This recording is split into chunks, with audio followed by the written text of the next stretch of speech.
Chapter number 7 में आज हम ऑब्जेक्टिव क्वेश्चन डिस्कस कर रहे हैं। चैप्टर नंबर 7 के objective questions.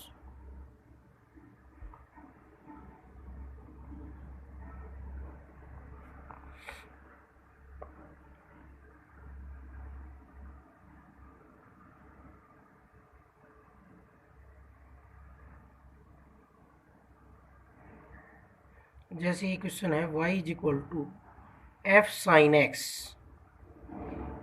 Then find dy by D x.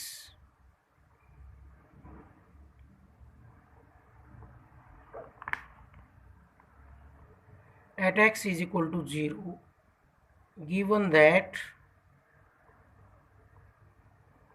f dash 0 is equal to 5, f dash 0 is equal to 5। ये given है y, गिवन है f साइन x, फाइंड करना है dy by D X at x is equal to 0, given that f dash 0 is equal to 5। तो हम इसमें dy by D X निकालेंगे। कैसे आएगा? सबसे पहले बाहर जो फंक्शन है उसका डेरिवेटिव होगा, तो f का होगा f डैश साइन x, और फिर साइन x का डेरिवेटिव होगा। तो यहाँ से आ गया f डैश साइन x, और साइन x का डेरिवेटिव हो गया कोस x। अब हमें dy बाई डी एक्स कहाँ निकालना है? At x is equal to 0 पर। तो हम x की जगह इसमें 0 रखेंगे, तो क्या वैल्यू आएगी? f डैश साइन 0 और कोस 0।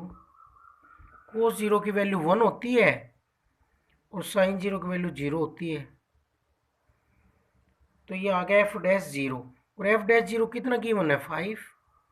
तो इसकी वैल्यू आ गई 5 इंटू 1, कितने आ गए? 5। तो इस तरह से फाइंड आउट करेंगे हम क्वेश्चंस को।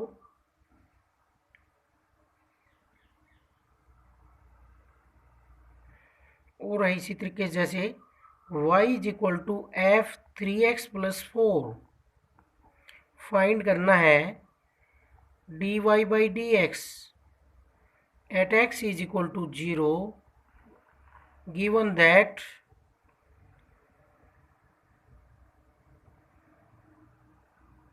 f dash 4 is equal to -5। f dash 4 given है -5। तो यहाँ पर हम इसका dy बाई डी एक्स निकालेंगे differentiating with respect to x। f dash 3x plus 4, और फिर 3x प्लस 4 का होगा 3x का क्या हो जाएगा? 3। वैल्यू आ जाएगी 3 into F dash 3x plus 4, इसका 3 हो गया। पहले बाहर जो फंक्शन है उसका होगा, फिर अंदर जो है उसका होगा, बारी बारी से चेन रूल से होता है। f का हुआ f डैश 3x प्लस 4, फिर 3x प्लस 4 का हुआ, और at x is equal to 0 चाहिए। तो हम इसमें x की जगह 0 पुट करेंगे, तो क्या आ जाएगा? dy by D X is equal to 3 into F dash 4, और एफ डैश 4 की वैल्यू कितनी है? -5। तो कितना आ गया? -15। ये आंसर आ गया। नेक्स्ट है if f1 is equal to 4, f dash 1 is equal to 2, find the value of the derivative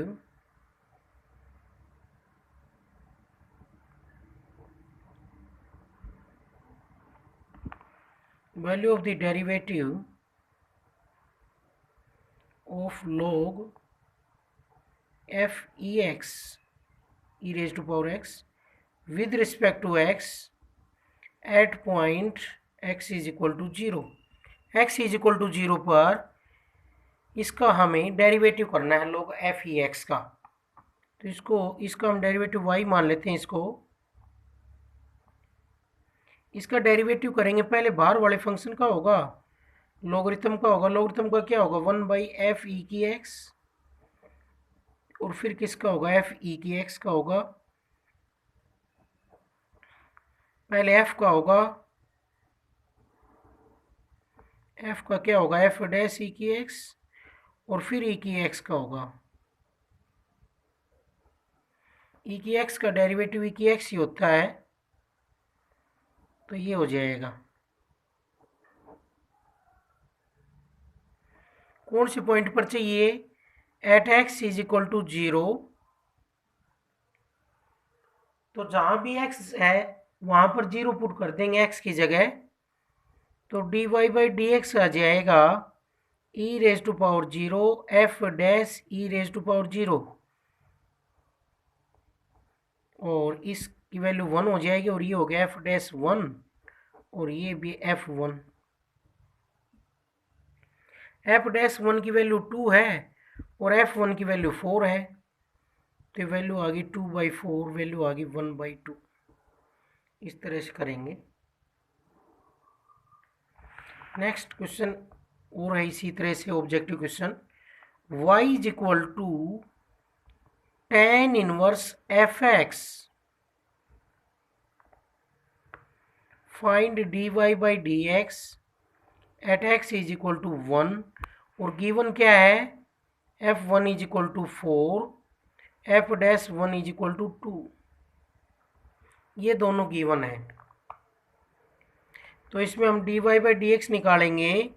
सबसे पहले tan इनवर्स का डेरिवेटिव होगा।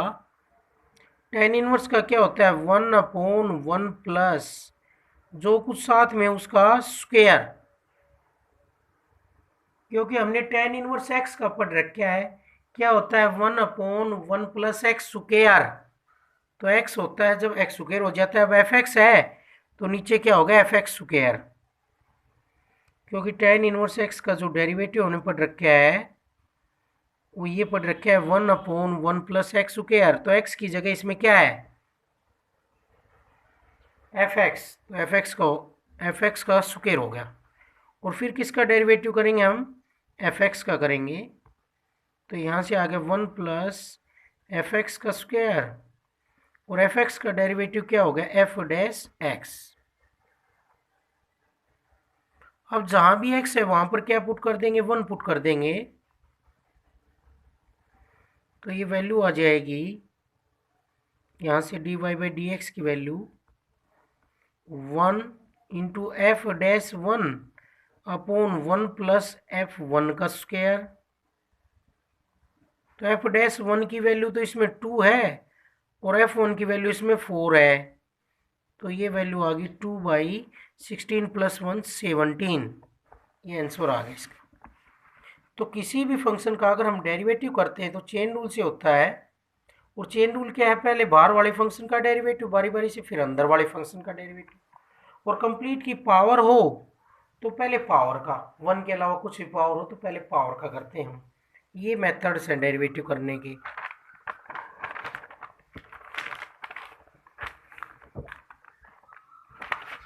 और है question next 5, if sine x plus Y is equal to 1/2, find करना है dy by D x.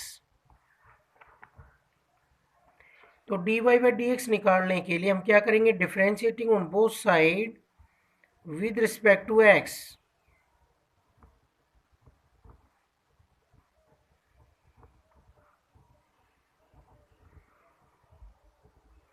दोनों तरफ x के रिस्पेक्ट में डेरिवेटिव करेंगे, तो साइन का हो जाएगा कोस x प्लस वाई, और फिर किसका होगा, पहले बाहर वाले फंक्शन साइन का हुआ और फिर होगा x प्लस वाई का, और 1/2 कॉन्स्टेंट का क्या होगा, 0,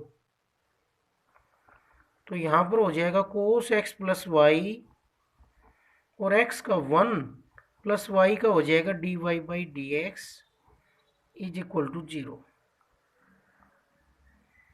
ये मल्टीप्लाई में है, ये मल्टीप्लाई में इधर जाकर डिवाइड में हो जाएगा, तो ये वैल्यू आ जाएगी 0 कोस एक्स प्लस वाई, 0/समथिंग 0 आ गया, तो यहाँ से dy बाई डी एक्स की वैल्यू आ गई -1, ये वैल्यू चाहिए थी हमें।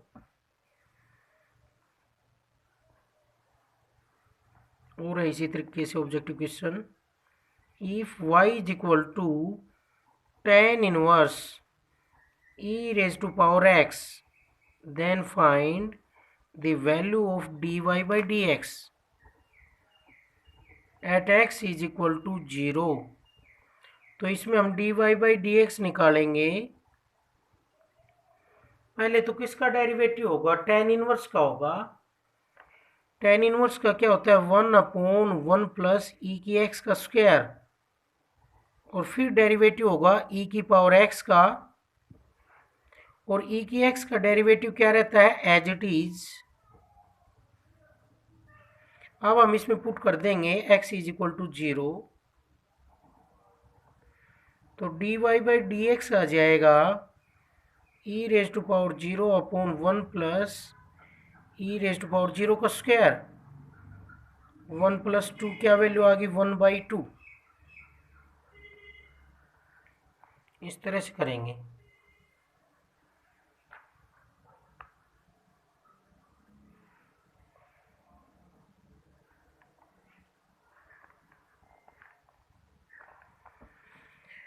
और है क्वेश्चन जैसे the value of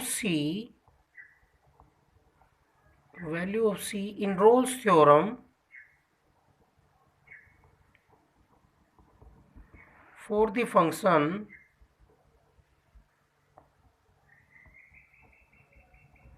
fx is equal to X cube minus 3x in the interval 0 से √3। सी की वैल्यू निकालनी हमें। तो कैसे करते हैं? रोल्स थ्योरम में 3 कंडीशंस होती हैं। कंटिन्यूस होगा ये फंक्शन, क्यों? क्योंकि ये पोलिनोमियल फंक्शन है। इसका डेरिवेटिव क्या होगा? F dash x 3x square minus 3, ये भी एग्जिस्ट कर रहा है, फाइनाइट वैल्यू आएंगी इसकी।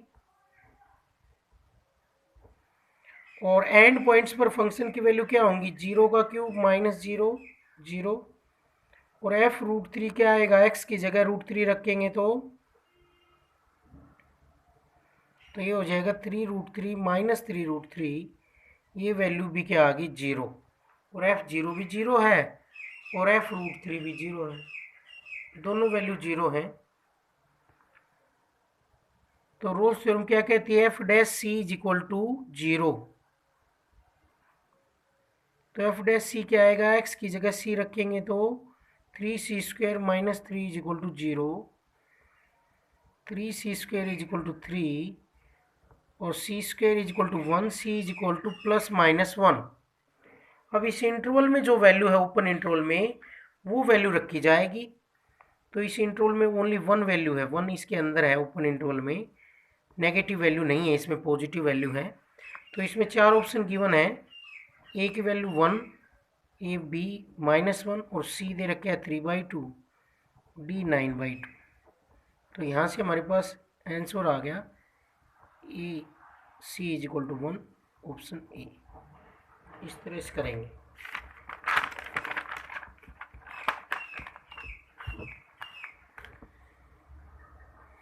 नेक्स्ट क्वेश्चन है क्वेश्चन नंबर 8।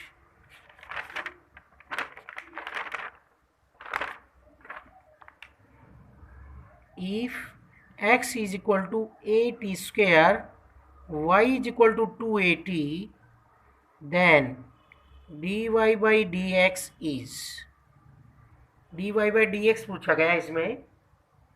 तो dy by dx के लिए हम क्या क्या फाइंड आउट करेंगे? पैरामीट्रिक फंक्शंस हैं, ये पैरामीटर कौन है? t है। तो इसमें dy by dx कैसे निकालेंगे? जब y भी एक ही वेरिएबल का फंक्शन और x भी दोनों सेम वेरिएबल में हो, t में है दोनों, तो उस केसेस में हम ऐसे करेंगे dy by dt upon dx by dt। हम dy by dt भी फाइंड आउट कर लेंगे और dx by dt। तो dy by dt क्या होगा? 2a तो कांस्टेंट है, बाहर हो जाएगा। t का कितना हो जाएगा? 1, तो क्या वैल्यू आ गई? 2a।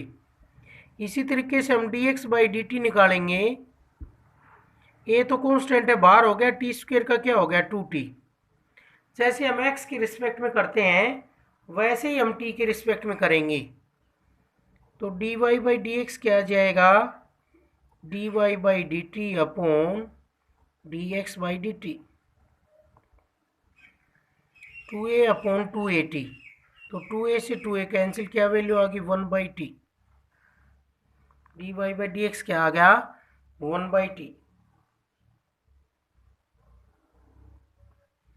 तो इसमें ऑप्शन गिवन है 1/t, t, और सी ऑप्शन है -1/t², और डी ऑप्शन है t²। तो ये हमारे पास करेक्ट ऑप्शन हो गया। इसी तरीके से question Lagrange mean value theorem का है, if F X is equal to x into X minus 3 satisfies all the conditions of Lagrange's mean value theorem,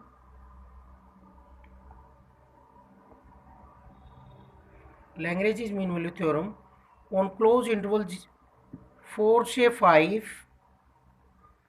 value of c हमें फाइंड आउट करनी है। ऑप्शन गिवन है 1/2, 2/3, और third option है 3/2, fourth option है 9/2। तो हम क्या करेंगे, कंडीशन तो सभी उसने बताए रखी है, सेटिस्फाइड है, क्योंकि फंक्शन कंटिन्यूस भी है और डेरिवेटिव भी एग्जिस्ट करता है। लैग्रेंज मीन वैल्यू थ्योरम में दो ही कंडीशन हमने पढ़ी हैं, फंक्शन कंटिन्यूस भी होना चाहिए और उसका डेरिवेटिव भी एग्जिस्ट करना चाहिए। तो इसमें कर रहे हैं तो हम क्या कहते हैं, F dash C is equal to F B minus F A upon B minus A, ये है सी निकालने का तरीका। एफ बी की जगह कितना है 5 और ए की जगह 4, तो 5 माइनस 4।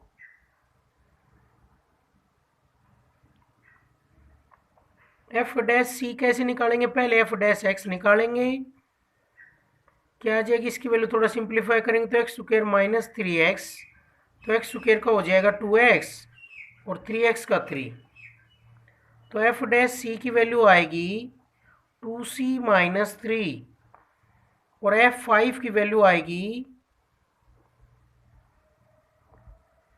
5 इंटू 2, 10 आ गई वैल्यू। नेक्स्ट F4 की वैल्यू आएगी 4 आ जाएगी। अब हमारे पास एफ डैश सी किसके इक्वल आ गया, 10 माइनस 4 अपॉन 1, और ये आ गया 2c minus 3 is equal to 6, और 2c is equal to 6 plus 3, c is equal to 9/2, और ये ऑप्शन कौन सा करेक्ट है, फोर्थ ऑप्शन करेक्ट है इसमें, 9/2 c की वैल्यू आ गई है।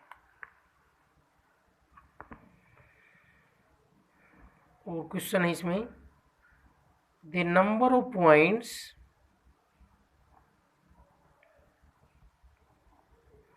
Eight which the function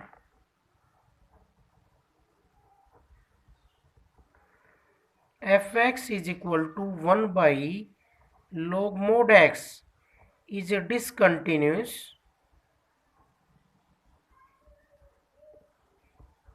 is, हमें इसमें नंबर ऑफ पॉइंट्स बताने हैं जहां पर ये फंक्शन क्या हो, डिसकंटिन्यूस हो। तो फंक्शन लॉगरिथम फंक्शन वैसे हमने पढ़ रखे हैं सभी जगह क्या होता है, कॉन्टिन्यूस, लेकिन इसकी वैल्यू क्या आनी चाहिए, फाइनाइट आनी चाहिए सब जगह, इमेजनरी नहीं आनी चाहिए, कॉम्प्लेक्स नहीं आनी चाहिए, फाइनाइट आनी चाहिए। तो इसकी वैल्यू कहाँ आ रही है, infinite, when log mod x is equal to 0 then fx is infinite। तो इनफाइनाइट वैल्यू नहीं आनी चाहिए क्योंकि वो नॉट डिफाइंड होता है। कंटिन्यूस होने के लिए सब जगह कैसी वैल्यू हो, फाइनाइट हो, रियल वैल्यू हो और डेफिनेट वैल्यू हो, unique.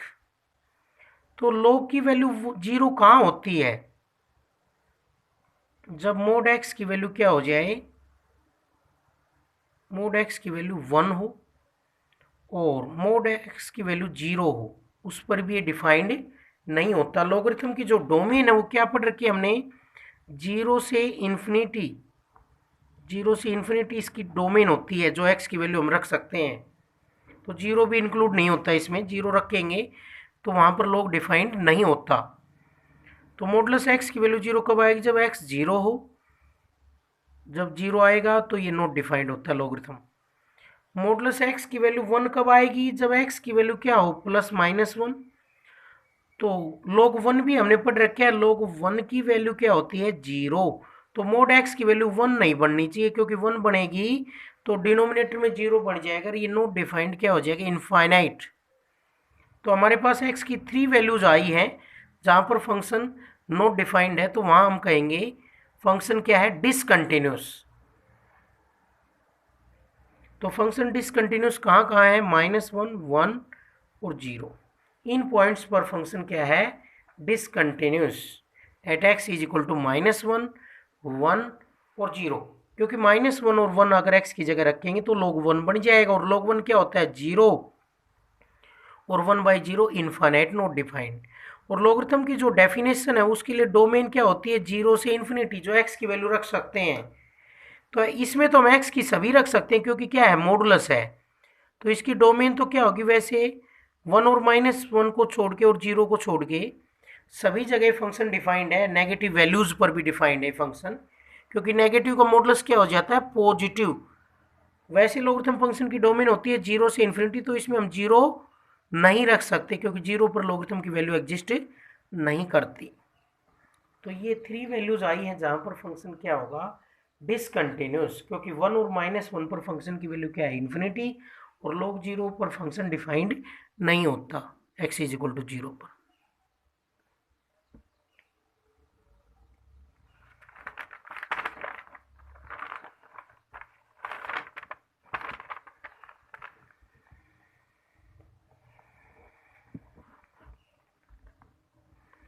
If y is equal to cos 1/x square, then dy by dx is, dy by dx बताना है हमें। तो dy by dx क्या होगा? cos का तो क्या हो जाएगा? माइनस साइन, पहले बाहर वाले फंक्शन का फिर अंदर वाले का।